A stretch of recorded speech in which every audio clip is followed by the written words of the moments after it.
اب پاکستان obviously ایک طرف ہمارا نیبر ہے ایسٹرن سائیڈ کے اوپر جو کہ بازی نہیں آتا، جس کو سکون ہی کوئی نہیں ہے، ایک طرف ویسٹرن سائیڈ کے اوپر افغانستان ہے جو کہ پراکسی ہے انڈیا کی، تیسری طرف ایران ہے. ایران کے اگر حالات خراب ہوتے ہیں اور اس طرح کا کوئی اٹیک کرتا ہے امریکہ ایران کے اوپر، تو پاکستان کے اوپر اس کے کیا اوور فلوئنگ امپیکٹس پڑیں گے بلوچستان کے حوالے سے، اور جو دہشت گردی فتنۃ الہندوستان ہے وہ ایکٹیو ہیں، ان کو کرب کیا جا رہا ہے، اس کے اندر کوئی انکریز تو نہیں آئے گا، کوئی ریفیوجی کرائسس ہونے کی ایکسپیکٹیشن ہو؟ تو کیا چیلنجز ہو سکتے ہیں اس کے بعد پاکستان کے لیے؟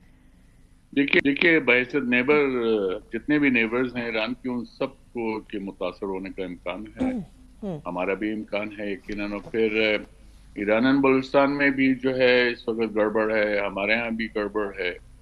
وہ یقیناً اس میں وہ ایرانی بلوچستان میں جو ہے لوگ فائدہ اٹھانے کی کوشش کریں گے. لیکن یہ بھی ہے پاکستان بہرحال ایک اس لحاظ سے تو مضبوط ملک ہے، ایران بھی کمزور نہیں ہے. اور ایران آپ نے دیکھا کہ یہ جو 2 ہفتے کے وہاں پہ ڈیمانسٹریشنز ہوئے، وہاں اب خاصی جانی اتلاف بھی ہوا ہے. خود ایرانی حکومت نے بھی تقریباً 3113 اموات کو جو ہے کنفرم کیا ہے. بعض اسٹیمیٹس اس سے زیادہ بتاتے ہیں، اور جو ویسٹرن سورسز ہیں وہ کچھ زیادہ بتاتے ہیں، اس میں ایگزیجریشن کا ایلیمنٹ بھی شامل ہے. یہ تمام پرابلمز یعنی یہ فگرز جو ہیں یہ موجود ہیں.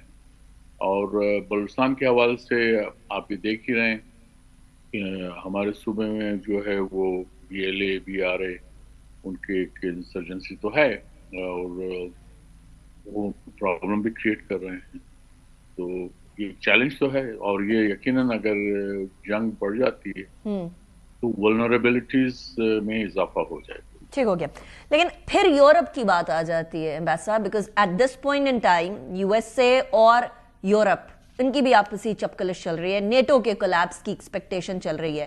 لیکن at the same time Davos کے اندر جو ملاقاتیں ہوئیں اس کے حوالے سے ایک جو ٹیکسٹ میسیجز تھے وہ ڈونلڈ ٹرمپ نے خود ریلیز کر دیے فرینچ ایمانوئل میکرون کے، جس کے اندر وہ کہہ رہے ہیں کہ ایران کے معاملے کے اوپر تو ہم بات کر سکتے ہیں، گرین لینڈ کو ذرا سائڈ پہ کر دیں اور اس کو ذرا چھوڑ دیں. تو کیا یورپ بھی اس کو ایک کائنڈ آف ریلیف کے طور پہ لے گا کہ اس ٹائم پر ٹرمپ کی توجہ ایران کی طرف ہے انسٹیڈ آف یہ کہ گرین لینڈ کی طرف ہے؟ اس کو یورپ کیسے پرسیو کرے گا اور ریئیکٹ کرے گا؟ نہیں، یورپ بھی آپ دیکھیے وہ ڈبل گیم کریں گے. جب ایران آئے گا تو ظاہر ہے اس میں پھر وہ آپ یہ سمجھیں کہ جو 3 یورپین ممالک ہیں جنہوں نے joint comprehensive plan of action یا نیوکلیر ڈیل جسے کہتے ہیں اس کے سگنیٹریز ہیں، جس میں فرانس، UK اور جرمنی شامل ہیں. تو یہ اس کے قطع نظر کہ امریکہ اور یورپین ممالک کے درمیان اس وقت ٹینشن چل رہا ہے، اور وہ اس نے ایک طرح سے آپ سمجھیں کہ شیشے میں کریک لے آیا ہے، اور وہ بہت جلدی فل نہیں ہوگا. لیکن یورپ کو یہ بھی پتہ ہے جہاں اس کے مفادات ہیں وہاں جہاں امریکہ کو پلیز کر سکتے ہیں، اور یہ چونکہ بڑی کم کاسٹ میں ان کو امریکہ کو پلیز کرنا ہوگا تو وہ یقیناً امریکہ کو پلیز کر سکتے ہیں. تو وہ یقیناً they can align with the United States اگر اس طرح کا کوئی حملہ وغیرہ ہوتا ہے. آلریڈی وہ ایران کے ساتھ بزنس نہیں کر رہے ہیں، جو امریکہ نے جو سینکشنز لگائی ہیں ان کو پوری طرح کمپلائی کر رہے ہیں. تو اس لیے یورپ اس معاملے میں یقیناً ایران کے مقابلے میں امریکہ کے ساتھ دے گا. سو یہاں پھر وہ obviously ڈونلڈ بہت سارے countries as of already said کہ ایک ہیجمانک ڈیزائر تو ضرور نظر آتی ہے، یا پرابلی US ڈالر کو ایک تقویت دینے کی کوشش ضرور نظر آ رہی ہے. لیکن گرین لینڈ کے معاملے کے اوپر ان کا کچھ سٹانس تھوڑا سا لائٹن ہوتے ہوئے دکھائی دے رہا ہے امبیسڈر صاحب ڈونلڈ ٹرمپ کا. آپ کو لگتا ہے کہ ایٹ دا سیم ٹائم بہت سارے اکھاڑے کھول لیں گے ڈونلڈ ٹرمپ ایران کی طرف بھی گرین لینڈ کی طرف بھی، یا معاملہ کچھ ڈفرینٹ ہوگا؟ گرین لینڈ پہ میرے خیال میں لگتا ہے کہ پریزیڈنٹ ٹرمپ نے he has curbed his enthusiasm. انہوں نے تو اعلان یہ کیا کہ ہم زبردستی نہیں لیں گے، بلکہ لیکن ساتھ میں وہ پرسویڈ یہ کر رہے ہیں کہ یہ گرین لینڈ امریکہ کو دے دینا چاہیے. امریکہ کے بیسز آلریڈی وہاں پہ موجود ہیں، اب وہ صرف اس کو فارملائز کرنا چاہتے ہیں. اور یورپ نے بھی اس کو جو ہے ڈنمارک کے ساتھ یکجہتی تو کی ہے، لیکن انہوں نے اپنا سمبولک فوج بھیجا ہے، 15 فرینچ سولجرز ہیں، 2 کسی ملک میں بھیجے ہیں اس طرح کے. تو وہ لیکن میرے خیال میں امریکہ زبردستی نہیں کرے گا، کیونکہ اس صورت میں تو پھر آپ سمجھیں نیٹو ختم ہو جائے گا، اور نیٹو بھی آلریڈی اس میں جو فشرز آ چکے ہیں. تو یہ اور پھر اس سے بڑھ کر یہ ہے کہ نیٹو کے وہ چاہ رہے ہیں کہ بجٹ بڑھے. بجٹ بڑھنے کا مطلب یہ ہے کہ جو امریکہ کا ملٹری انڈسٹریل کمپلیکس ہے اس کے وارے نیارے ہو جائیں گے. تو یہ پریزیڈنٹ ٹرمپ کی یہی کوشش ہے کہ وہ جو اپنے ملٹری انڈسٹریل کمپلیکس ہے اس کو مزید ترقی دیں اور اس کی جو اقتصادی حالت ہے اور مزید بہتر ہو.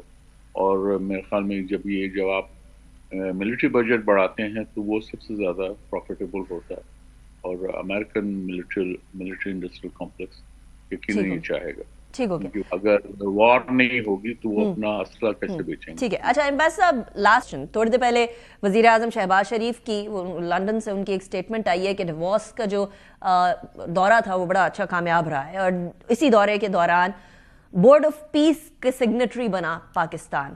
اب ایک تو یہ بورڈ آف پیس کے اوپر would love to have your thoughts, but at the same time Pakistan کو تنقید کا نشانہ بنایا جا رہا ہے کہ دیکھیں جی Trump is on a war spree، اور ہم لوگ جو ہے وہ بورڈ آف پیس کو جو ہے وہ سائن کر رہے ہیں and we are being a signatory under Donald Trump.